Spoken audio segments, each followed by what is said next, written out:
Hey, my name's Jake Anderson, and this is my 1988 Jeep Comanche. The reason I'm making this video is I had this Jeep previously, bought it back. I'll get into a little bit more about that later, but the reason I'm kind of going to make these videos is to follow the progress, because I picked it back up and I kind of forgot what I had done, what I didn't do. The tools that I had bought that were special, that I needed, that like a T40 and that outward star bit. It's like a reverse star bit for the transmission and all. I kind of lost some of those things, kind of forgot what I had done and what I had not done. And so this time I just want to kind of make a video progress of it as I work on it a little bit, and that way upload these videos so that I've got a record of what I've done, what I haven't done, and also, these trucks are kind of rare. They didn't make a whole lot of them, and so I just thought it'd be really cool to put that out there. I know I've benefited a lot from guys putting out videos of different things, and so I thought maybe I could do that, maybe help somebody out. So this is my 1988 Jeep Comanche 4.0 inline 6 with the AX15 transmission is what I'm going to put back in it. Right now it has had the BA10 Peugeot transmission. And so a little bit interesting story, I guess, with this truck is I bought it from a guy that I work with. I work at a fire department, and a guy that I work with, I told him I was looking for one of these trucks, and he said that he had one. And so it'd been sitting for a while. Engine was still good, but the transmission was bad. So me and my dad took it back to his place, took the old transmission out of it, and I just got kind of discouraged with time, with money, with as far as my mechanical ability. It just ended up being a project that I didn't feel like I had the time or the resources to be able to tackle at that time. Well, a guy bought it from me, and that was about 4 years ago. A guy bought it from me, and he had actually had it sitting about an hour away from me for the past 4 years, sitting under a carport at his hunting cabin type place. He hadn't really done anything to it. So I messaged him, kind of hopeful, and it ended up working out. We were able to go pick it back up. So that's kind of cool. But just wanted to go over this, and document the progress, I guess. So what I'm working on right now, the primary objective is to get this thing running and driving. So the motor was still good when it was sitting, had been sitting. I haven't done anything with it for a long time, but what we ended up doing was taking the old transmission out of it.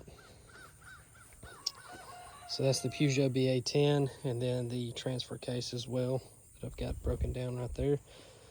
And this guy had that transmission and a transmission that I had bought sitting under that carport on a pallet, so there's not really any, pretty much sitting the way that I had left it. So that was really cool. But so this is the AX15 transmission. I'm not sure exactly what I'm gonna do yet, because this is, from what I've been told, an internal slave cylinder setup based off the year and everything. So I was able to buy this with the transfer case and everything attached already, but that is the AX15 transmission. Goes into gears and everything fine. This came out of a Cherokee, and so I'm not sure if this is the route that I'm going to go. I've looked at the conversion kits, the advanced adapters conversion kit, but that's things like $3,300. This thing was a couple $100, but it's going to take a lot more mechanicking, if you will, to get it where it needs to be. And so I don't know if I'm going to do that. Dead Jeep, I believe, has one. Basically looks like they've pulled the complete setup out of a Cherokee or whatever, and they sell those for like $2,200. But there's also a freight charge, and I'm not sure what that freight charge is. So another option would be to get the advanced adapters, external slave cylinder setup. That's like $750. Then I have to buy the clutch kit and all that stuff, and while I'm at it, I really need to replace the seal. So basically I'm looking at $1,000, $2,000, or $3 grand. And so that's kind of where I'm stuck at as far as getting it running and driving. I do need to get a new pilot bearing, and so I've kind of figured out what that is that I need, and hopefully that'll go in and go smooth. But I've got all these Jeep wheels.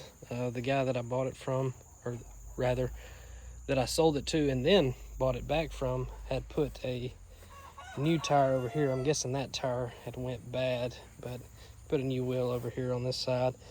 So one of the things that I'm going to work on as well, I'd really like to make this a nice truck. My son's 3 years old now, and I don't know, kind of thinking towards the future. I just think these are really cool trucks, and yeah, I think it'd be really cool to fix this thing up and have it for my son, teach him how to drive in it, you know, and maybe give it to him whenever he's old enough to drive. And I don't know, that's the goal, that's the hope. And so right here we've got this fender off because my dumb butt, whenever we were taking it off the trailer, I had the door open so that I could kind of see and steer and everything. And what happened was it hit the fender down here and bent these hinges. And so now this door hasn't, you know, really closed right ever since. And so I ended up, the guy that helped me go get it, also a guy that I work with, he ended up having a set of Cherokee doors, power windows, power locks, that he sold me for $100. And so the only issue with that is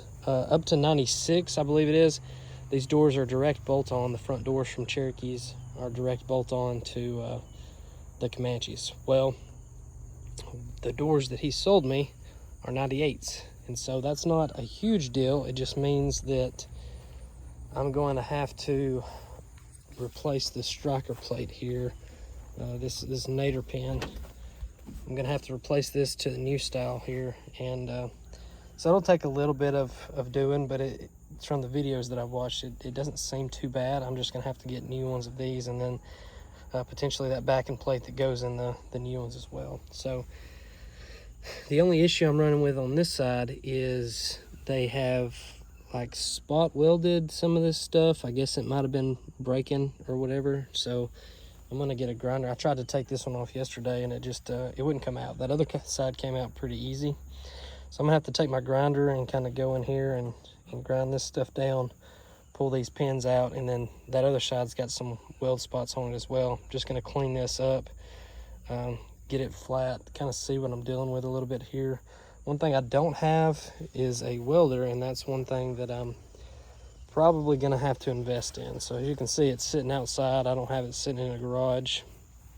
So that's kind of one of the challenges to this, and one of the reasons that I'm so worried about getting these doors on is because while there is rust in the floor pan on the driver's side, I think there's a little bit on the passenger side. It didn't look too bad whenever I looked at it, but I still need to, you know, cut all that stuff up and take a little bit of a harder look at it. But that's one reason that I want to get these doors put on is if these had the mirrors up here, I wouldn't be as concerned about it. You know, I like the manual windows, you know, and one issue that I think I'm going to run into is the trim right here on the new doors bumping into this and the glove box. That's one issue that I've heard of. So that's one thing I'm looking at doing, or concerned with, I guess. And then you can see that rust over there. I mean, that pan's gone. So I'm hoping that cross member's not too affected, but with the level of rust that I'm seeing there, I'm thinking that it's or stabilizer bar, support, whatever you want to call it. And that's one thing why I wanted to document some of this, is because I don't really know what I'm doing.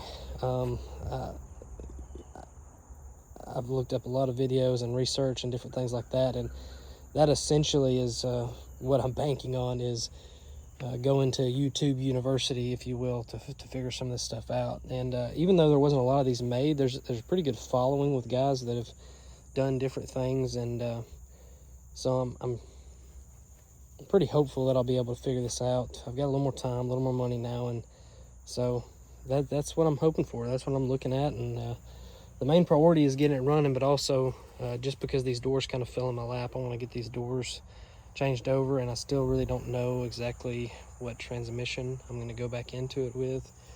So yeah, stay tuned. I'm hoping we can get this done.